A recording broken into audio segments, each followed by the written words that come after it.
자, 내일 25일 월요일부터 26일 화요일까지 드디어 카카오페이 청약이 있습니다. 기간의 수요 예측과 의무 보유 합격이 초대박이 났는데 이번에는 100% 균등 배분 방식인 특이한 종목입니다. 이런 종목은 처음 보는데 저도 균등 배분으로 청약을 할 것이지만 가장 기대가 되는 게 상장하는 첫날입니다. 일단 카카오가 문어발식 확장으로 사람들의 시선을 그렇게 좋게 받고 있지는 않고 뭐 장기 투자로 비전 이런 건 카카오뱅크처럼 잘 모르겠습니다. 상장주이기 때문에 가치가 매우 높게 잡혀서 시작하는 건 당연하고 이 종목에서 카카오뱅크처럼 장기 투자 가치, 저평가 이런 걸 찾기는 힘들겠지만 어쨌든 간에 가장 중요한 것은 이런 가끔씩 찾아오는 초대형주는 첫날에 광기가 찾아올 수 있다는 점이 가장 중요합니다.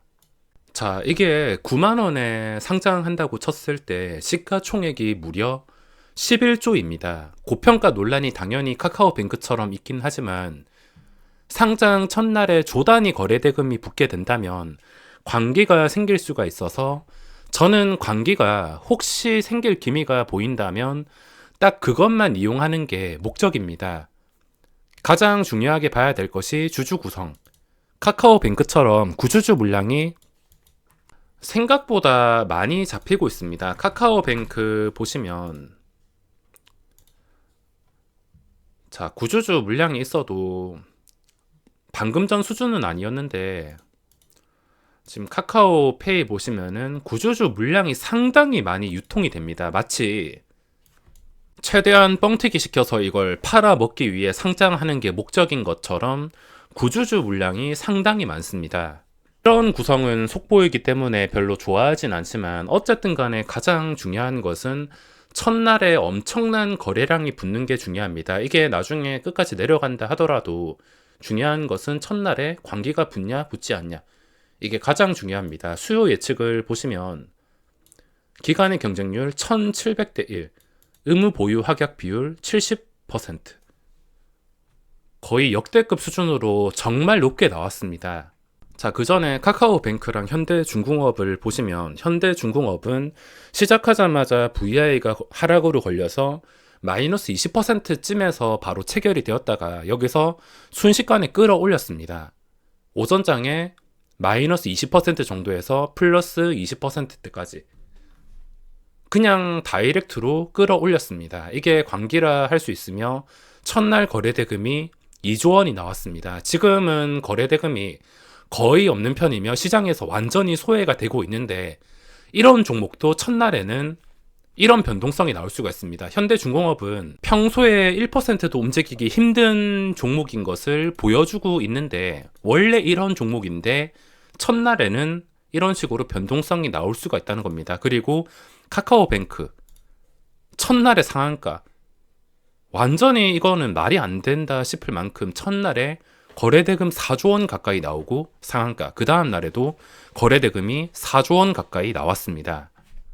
광기란 이렇게 보시다시피 이게 말이 되냐 싶을 생각이 들 정도로 엄청난 슈퍼 거래량을 동반해서 하루에 평소에 보기 힘든 이런 변동성이 나오는 것을 말하는데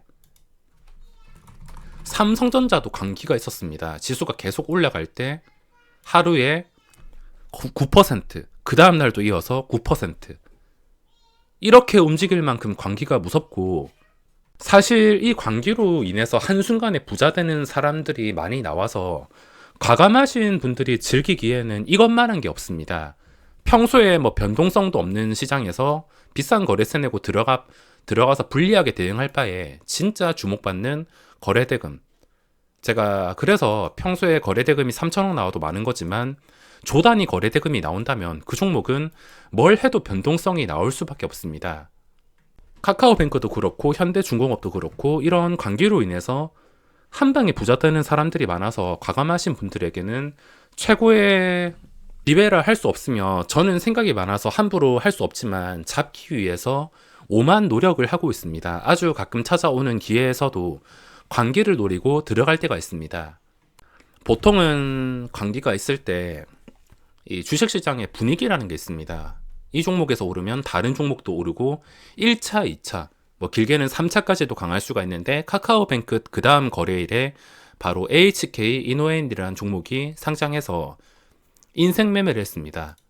이때 제가 예상 체결가 보시면은 장 시작할 때까지 약 10% 정도로 잡히고 있습니다. 만약에 이게 관계로 인해서 예상 체결가가 한 50%, 70% 말도 안 되게 좀 심하게 뻥튀기가 되었다면 저는 절대 함부로 주문을 넣지 못했을 겁니다.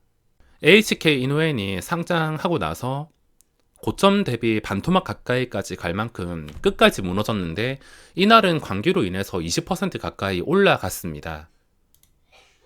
자, 보시면은 카카오뱅크 관계로 인해서 이렇게 계속 반토막까지 내려갈 종목도 첫날에는 변동성이 나오고 저는 그 변동성을 기대해서 이렇게 시초가에 질렀습니다. 대신에 이거를 무조건 따라 하는 게 아니라 시초가에 이렇게 큰 금액을 지르기 위해서는 잘못됐을 때를 생각해야 됩니다. 저는 이날 상장하기 전에 영상을 올려드렸다시피 만약에 이게 실패하면은 3천만 원 까먹을 각오를 하고 들어갔습니다.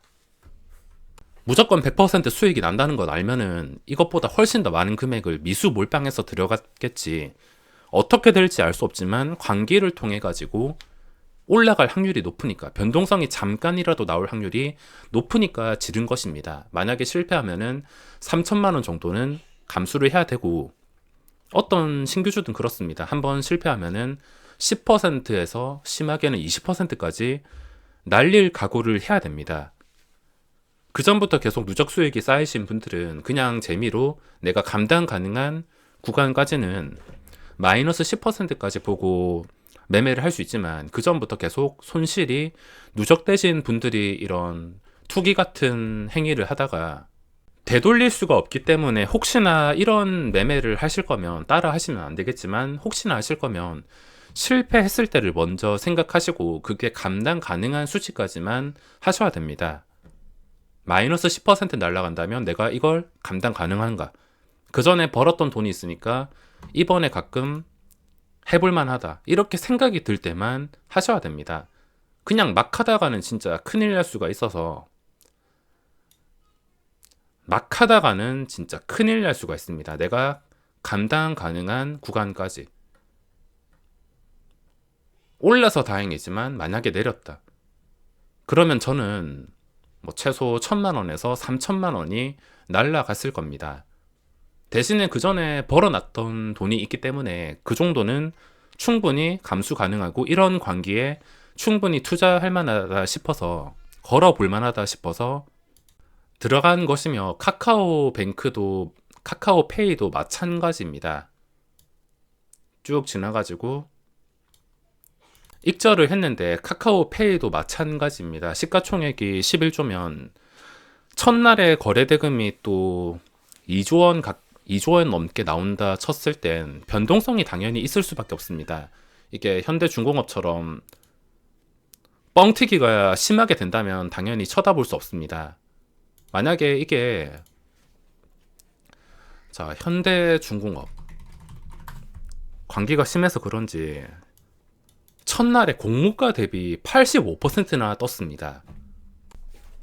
HK 이노엔이 만약에 이렇게 떴다면 저는 절대 들어가지 않았을 것이며 적당히 떴기 때문에 들어갔습니다. 보시다시피 시초가가 공모가 대비 15%, 근데 현대중공업은 85%였기 때문에 저는 시초가에 지를 수가 없었습니다. 잘못하다가 물릴 수 있으니까. 만약에 제가 이걸 시초가에 샀다면 하락 VI가 걸려서 한순간에 20%가 되었을 때 진짜 패닉 상태가 되면서 던졌거나 올라올 때 엄청난 손절을 했을 겁니다. 카카오페이도 중요한 것이 좀 합리적인 시초가가 형성이 되는 게 중요합니다. 기관의 수요 예측이 대박이라 그것 때문에 막 현대중공업처럼 말도 안 되게 선 넘어가지고 이런 식으로 상장시킨다, 시가총액이 막 20조로 시작한다, 그러면은 거기서는 승부를 볼 수가 없습니다. 근데 카카오페이가 이노엔처럼 좀 그래도 합리적으로 시작한다. 기관의 수요 예측이 초대박이 났는데 9만 원 근처에서 시작한다. 그거는 충분히 해볼 만한 싸움이라 생각하며, 대신에 주의를 해야 될 것은 방금 말씀드렸다시피 그 전에 계속 수익 쌓아온 사람이 도전을 할 수가 있습니다.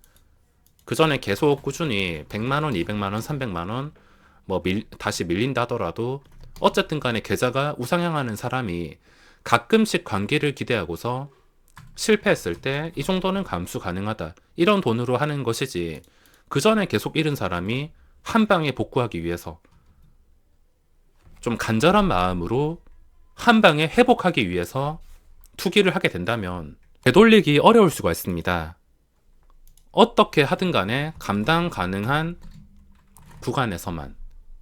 카카오페이 유통 물량은 절대 적은 편이 아닙니다. 엄청나게 많다고 보시면 되며, 만약에 현대중공업처럼 선 넘어서 시작한다, 그러면은 이거는 시초가에 쳐다볼 수가 없습니다.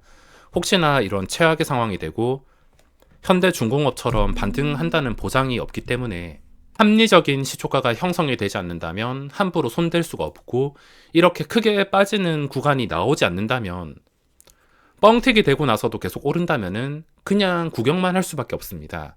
근데 합리적으로 시작한다, 그러면 인생 매매를 해볼 수도 있겠지만, 계속 말씀드리다시피 내가 감당 가능한 손실까지, 막 진짜 한방 승부를 노리고 모든 걸 거는 건 당연히 위험할 수 있지만, 이런 관계주에서는 그런 사람들이 떼돈을 벌 수밖에 없습니다. 다른 분석 다 필요 없이 시초가가 합리적으로 잡히냐, 너무 뻥튀기가 되냐, 이게 가장 중요할 것 같습니다. 자, 그리고 마지막으로 중요한 거, 카카오페이가 상장했을 때 이 거래원 수급을 자세하게 보셔야 됩니다. 만약에 시작을 했는데 외국인 쪽에서 신나게 던져버린다, 그거는 좀 위험할 수가 있습니다. 카카오뱅크는 진짜 평생 보기 힘들 정도로 첫날부터 CS증권 쪽에서 500만 주를 장 초반에 쓸어가면서 주가를 띄웠습니다. 외국인의 힘이 꼭 필요할 수가 있는데, 처음에 시작하자마자 시초가에 넣을 수도 있겠지만, 시작하고 나서 외국인의 수급을 정확하게 체크하고 대응책을 마련해도 거래량이 붙는다는 조건이 형성이 된다면 충분히 변동성을 기대할 수가 있습니다. 합리적인 시초가와 카카오뱅크 첫날처럼 외국인이 대놓고 쓸어 담는다, 그러면은 관기가 충분히 나올 수가 있습니다.